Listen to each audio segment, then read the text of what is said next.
Bonjour à toutes et à tous, et biapi. Gherdo Péné, kinésiologue à la Réole. J'accompagne les personnes vers un mieux-être au quotidien.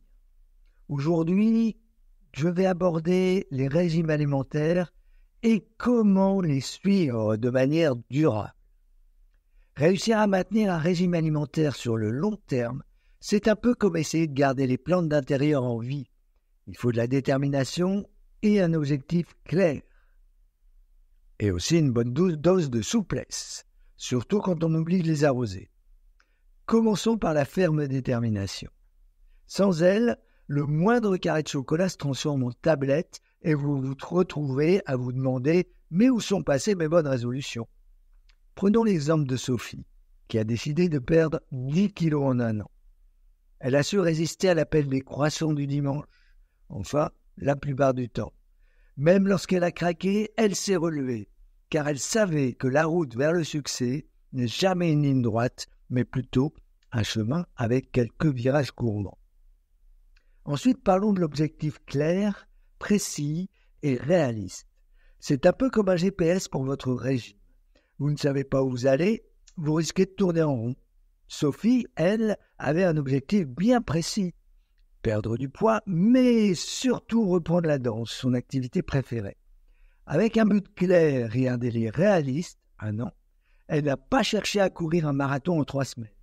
Elle a pris son temps, un peu comme on prend son temps pour finir une série Netflix, mais avec plus de légumes que de popcorn. La souplesse, c'est l'art de s'adapter sans culpabiliser. Sophie a compris que suivre un régime trop strict, c'est un peu comme essayer de marcher en ligne droite après un repas de fête. Impossible. Alors elle s'est accordé des petits écarts ici et là, mais toujours avec modération. Un repas plaisir n'a jamais tué personne. Et Sophie a découvert que manger une part de gâteau sans culpabiliser est un plaisir en soi. Et puis après tout, si elle a réussi à résister au dessert de Noël, elle mérite bien un trophée. Enfin, il y a le temps. Ah, le fameux temps. Celui qu'on aime souvent accélérer, mais qu'il faut savoir apprivoiser. Un régime durable, c'est un marathon, pas un sprint.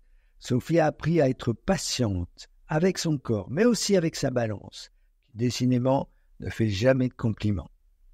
Elle a accepté que les résultats ne viendraient pas en un claquement de doigts, mais qu'avec de la persévérance et quelques ajustements, elle pourrait atteindre ses objectifs tout en conservant ses nouvelles habitudes. Après tout, Rome ne s'est pas construite en un jour, et votre ventre plat non plus. En combinant une détermination sans faille, des objectifs bien définis, une souplesse stratégique et une gestion réaliste du temps, peut-être un petit coup d'humour pour les jours de fringale, vous mettez toutes les chances de votre côté pour que votre régime ne soit pas plus une corvée, mais en mode de vie adroite et durable. Et si vous n'arrivez pas à le suivre, vous pouvez toujours consulter un kinésiologue, par exemple. Mon site, labyrinthe-kinésiologie.fr. La prochaine fois, je vous parlerai d'un régime particulier alimentaire, ou plutôt un non-régime alimentaire. Je vous souhaite une belle journée et biapi!